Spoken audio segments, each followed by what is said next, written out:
21 O level ගාන වර්ග සම්බන්ධතා ආශ්‍රයෙන් අහන 21 ඔලෙවල් ගාන කතා කරන්නේ. මේ ගාන කියන කතාව තමයි ගාන කියලා තිබ්බා A නම් සමමිත චතුරස්‍රයේ පැත්තක දිග x කියලා එයාව ලකුණු කරගත්තා.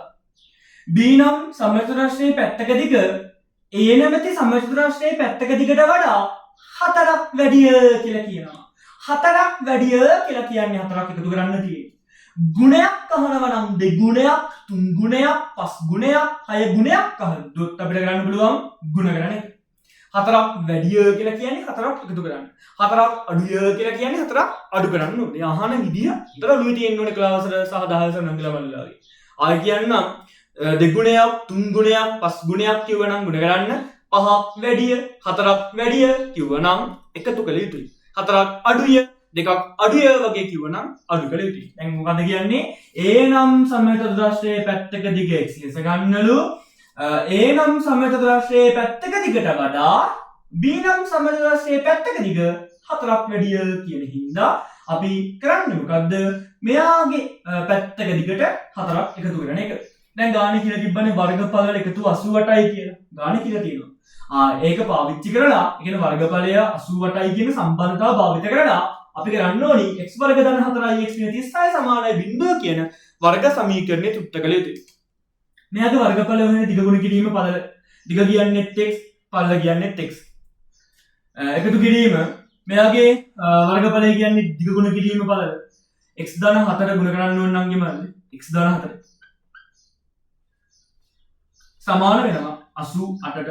x ගුණ කිරීම x කියන්නේ x ගේ දෙවැනි බලය. x විදුපර ප්‍රකාශන දෙගුණිත ඊතර ක්‍රම භාවිත කරමින් හදන්න පුළුවන්. හැමෝම හතර ක්‍රමයක්. x ගුණ කිරීම 4 කියලා කියන්නේ 4යි x. 4 ගුණ කිරීම x කියලා කියන්නේ 4යි x. 4 ගුණ කිරීම ධන 4 කියලා කියන්නේ අංගමලි 16යි. සමානයි 88යි. x වර්ගයට x වර්ගය එකතු වුණාම 2යි x ගේ දෙවැනි බලය. 4යි x 4යි x එකතු වුණාම 8යි x ධන 16. 88 කෙලින්ම මේ පැත්තට ගන්නම් ඍණ 88 සමානයි මේ පැත්තේ කවුරුත් නැහැ බිඳුවයි. 2යි x ගේ දෙවැනි බලය 8යි x ධන 16 ඍණ 88යි කියලා කියන්නේ විරුද්ධ ලකුණු ඉන්න තැනක කතාවක් තියෙනවා. ලොක්කගෙන් පොඩ්ඩ අඩු කරන්න ලොක්කගේ ලකුණ දාන්න. එතකොට ලොක්කගෙන් පොඩ්ඩ අඩු කරොත් 88න් අඩු කරන්න ඕනි 16ක්. 8න් 6ක් ගියාම 2යි 8න් 1ක් ගියාම 7යි. උත්තර එනවා 72 සමාන බිඳුව. නංගි ඔප්පු කරන්න ඕනේ. නංගි මල්ලි ඔප්පු කරන්න ඕනේ කතාවේ x වර්ගයට ඉස්සරහින් ඉන්න සංගුණකයේ නංගි මල්ලි 1. x වර්ගයට ඉස්සරහින් ඉන්න සංගුණකයේ 1. හැබැයි අපිට ආපු වර්ගජ සමීකරණේ x වර්ගයට ඉස්සරහින් ඉන්න සංගුණකය 2යි. එහෙනම් x වර්ගයේ ඉස්සරහින් ඉන්න සංගුණකය 1 බවට පත් කරගන්නවා. මේ මුළු සමීකරණය බෙදුණු නංගි මල්ලි 2කින්. එන එක තමයි මෙයා 2කින් බෙදුනම x වර්ගය. මෙයා 2කින් බෙදුනම 4ix. මෙයා 2කින් බෙදුනම 36 බිඳුව දෙකෙන් බිඳුව. එහෙනම් අදාළ වර්ගයේ සමීකරණය අපිට ලස්සනට ආවා x වර්ග දාන 4ix 36 සමානයි බිඳුව කියලා. නංගිවල x වර්ග දාන 4ix 36 සමානයි බිඳුව වෙන වර්ග සමීකරණය තෘප්ත කළාට පස්සේ ගාන කියන කතාව තමයි මූල 10 සමානයි 3.16 ලෙසගෙන මූල 10 ගන්නලු 3.16 කියලා ගන්න කියලා කියනවා. ලෙසගෙන ඒ ආස්තරේ පැත්තක දිග. ඒ ආස්තරේ පැත්තක දිග කියන්නේ x නේ. නංගි මල්ලි මෙවැනි වර්ග සමීකරණ විසඳද්දී අපිට ක්‍රම තියෙනවා දෙකක්. එකක් තමයි සූත්‍රය භාවිතය, අනිත් එක තමයි පියවර භාවිතය. එතකොට පියවර භාවිතයෙන් අපි මේ ගාන හදලා දැම්මොත් එහෙම කරන්න තියෙනවා මම කලින් වීඩියෝ වලත් කියලා දෙනවා හරිම ලේසි. කරන්නේ කොහොමද? එක x අකුරක් ගන්න. මැද පදයේ සංගුණකය දෙකට බෙදන්න. 4 දෙකට බෙදුනම 2යි. සම්පූර්ණ එක්කෙනා වර්ග කරන්න. මෙතන ආවේ 2 එයාගේ වර්ගයෙන් අඩු කරන්න. උතුරු කට්ටිය එහෙමම ලියා ගන්න. මම කලින් වීඩියෝ 2020 මිරාව මේක 2022 සහ 23 අවුරුදු වල ගණන් කතා කරද්දි මේක මම ලස්සනට පැහැදිලි කරලා තියෙනවා. ඒ ගාන සාකච්ඡා කරන තැනම ආයක වතාවක් කිව්වොත් මැද පදයේ සංගුණකය මෙතනින් එක x අකුරක් ගන්න. මැද පදයේ සංගුණකය දෙකට බෙදන්න. සම්පූර්ණ එක්කෙනා වර්ග කරන්න. මෙතන ආවේ 2 එයාගේ වර්ගයෙන් අඩු කරන්න. ඊටු කට්ටිය එහෙම ලියා ගන්න ඕනේ. දැන් පොඩ්ඩක් සුළු කරන් ගියොත් හරිම ලේසි. x ධන 2 දෙවෙනි බලය සම ලකුණු එකතු වෙනවා. 36ට 4ක් එකතු වුණාම 40යි සමාන විදිය. x ධන 2 වර්ගය සමානයි 40යි. වර්ගයක් සමාන කිරීමෙන් එහා පැත්තට ගියපු ගමම නංගිමල් වර්ගමූලයක් බවට පත් වෙනවා. 40 වර්ගමූලය. මෙතනදී මතක තියාගන්න ඕනේ වර්ගමූල ලකුණ දාපු ගමන් ධන හෝරින කියලා දාන්න අමතක කරන්න එපා. හරි. දැන් මෙතනට වෙනකම් හැම ගානකම නංගිමල්ලි වර්ගමූල ලකුණ දාපු ගමන් පොඩි කතාවක් තියෙනවා. වර්ගමූල ලකුණ ධන හෝරින දාලා වර්ගමූල ලකුණ දාපු ගමන් තියෙන කතාව තමයි නංගිමල්ලි.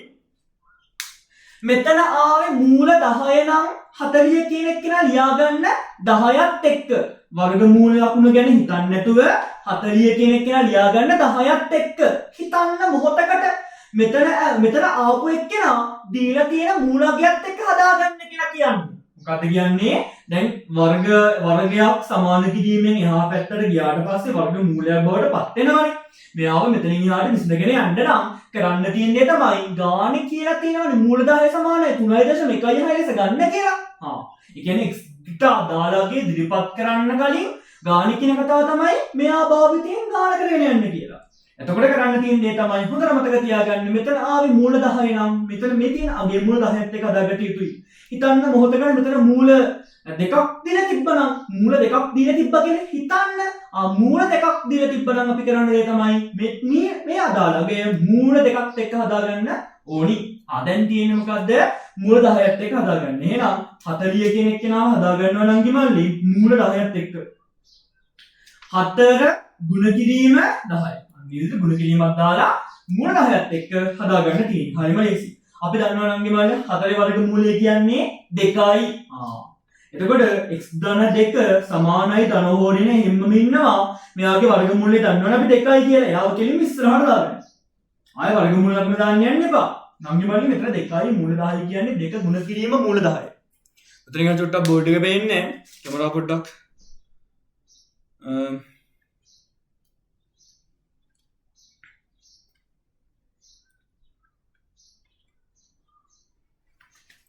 මම පොඩ්ඩක් ආයෙ කතා කරමු. x ධන 2 සමානයි ධන හෝරින වර්ගමූල 40න් තියෙන්නේ. x ධන 2 සමානයි ධන හෝරින වර්ගමූල 40. එතකොට x ධන 2 සමානයි ධන හෝරින 4 ගුණ කිරීම 10 කියලා හදාගත්තා. මෙතන තියෙන මූලකයත් එක්ක හදාගන්න තමන් දක්ෂ වෙන්න ඕනි.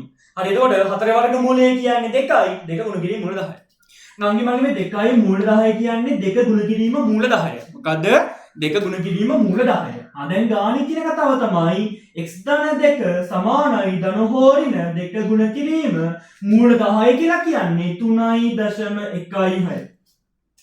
මූල 10 කියන්නේ මොකද්ද? 3.16. මම ගානේ පැත්ත මකලා දැම්මොත්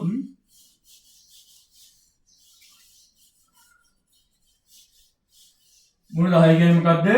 3.16. එතකොට අපිට කරන්න පුළුවන් නංගිමල්ලි මෙතනම යා පොඩ්ඩක් සුළු කරගමු. x ධන 2 සමානයි ධන හෝරින දෙවරක් 6 12යි දෙවරක් 1 2 1 3යි 6.32 වෙනවානේ. ගාන සුළු කරාට කියලා බලුවොත් දැන් පැත්තකින් ඕන සුළු කරාට හැකි 3.16 ගුණ කරන්න දෙකෙන් දෙවරක් 6 12යි දෙවරක් 1 2 1 3යි දෙවරක් 3 6යි. එතකොට නංගිමල්ලි මෙතනට ආවට පස්සේ කරන්න තියෙන දේ තමයි මම පොඩ්ඩක් මේ ටික මේ පැත්තෙන් හදන්නම්. ධනෙන් කියලා නංගිමල්ලි අපිට ධන උත්තරේ ගන්න පුළුවනි. ධනෙන් කියලා ධන උත්තරේ ගන්න පුළුවන්. එතකොට එනවා x ධන 2 සමානයි ධන 6.23. ධන ලකුණක් සමාන කිරීමෙන් එහා පැත්තට යද්දී නංගිමල්ලි ඍණ වෙනවා. 6.23 අඩු කිරීම 2. පැත්තකින් අඩු කළොත් 6.23 අඩු කරන්න ඕන දෙකක් මේ දෙකේ ඉලක්කම ලියන්නේ මෙයාට යටි. මම වීඩියෝ සාකච්ඡා කරද්දී කියලා තියෙනවා අපි 2 කිව්වත් එකයි 2.0 කිව්වත් එකයි. එතකොට මේ දෙකේ ඉලක්කම ලියන්නේ මෙයාට යටින්වත් මෙයාට යටින්වත් නෙමෙයි මෙයාට යටි. ඔයාලට කොතන හදනක කියලා තිබ්බොත් එහෙම නංගිමල්ලි හොඳට අහගන්න 5.42කින් එකක් අඩු කරන්න තිබ්බ හිතන්න. හොඳට මතක තියාගන්න මෙයාව ලියද්දී කවදාවත් අපිට අයිතිය නැහැ. මෙතන ලියන්න අයිතිය නැහැ. මේකේ ඉලක්කම ලියන්න තියෙන දශම ස්ථානයේ කලින් ඉලක්කම යටි. ඕමයි තුටි බිඳුව එක දාගන්න. ඕම තමයි අඩු කරන්න අයිතිය තියෙන්නේ. අඩු කරන්න එකතු කරන්න දශම එකතු කරද්දී දශමයේ සංඛ්‍යාවල පූර්ණ සංඛ්‍යා එකතු කරද්දී ඕම තමයි අපිට සුළු කරන්න අයිතිය තියෙන්නේ. එතකොට දැන් අඩු කරත් එහෙම නම් ගිහලා 3න් බිංදුවක් 3යි 2කින් බිංදුවක් 2යි 6න් 2ක් අඩු වුණාම 4යි. එහෙනම් උත්තර එනවා x සමානයි 4.2 කියලා. අපිට ඍණ උත්තරෙත් ගත්තොත් නම් ගිහලා ඍණෙන් කියලා. ඍණෙන් කියලා ඍණ උත්තරෙත් ගත්තොත් එන එක තමයි x ධන 2 සමානයි ඍණ 6.32. මෙතන ධන උත්තරේ තමයි ගත්තේ ධන 6.32. මෙතන ඍණ උත්තරේ ගත්තා ඍණ 6.32 කියලා. එතකොට මේක තමයි x සමානයි ඍණ 6.32 ධන ලකුණක් සමාන කිරීමෙන් එහා පැත්තට ඍණ වෙනවා නම් කියනවා. ඍණ දෙකක් වෙනවා. එතකොට එකක් පැත්තකින් සුළු කරොත් ඍණ 6.32 ඍණ 2 ඒකෙත් අර විදිහම.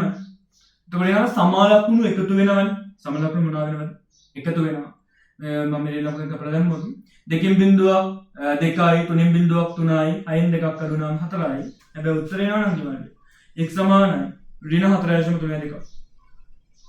එතකොට අපිට ඍණ උත්තරේ කෙලින්ම ප්‍රතික්ෂේප කරනවා නම් කිව්වනේ කවදාවත් දිගක් කියන එක කෙනා ඍණ වෙන්න බෑනේ. එතකොට එම නිසා දිගක් ඍණ විය නොහැක. එම නිසා ෆයිනල් ආන්සර් එක x සමානයි 4.23 කියලා කියන්න පුළුවන්.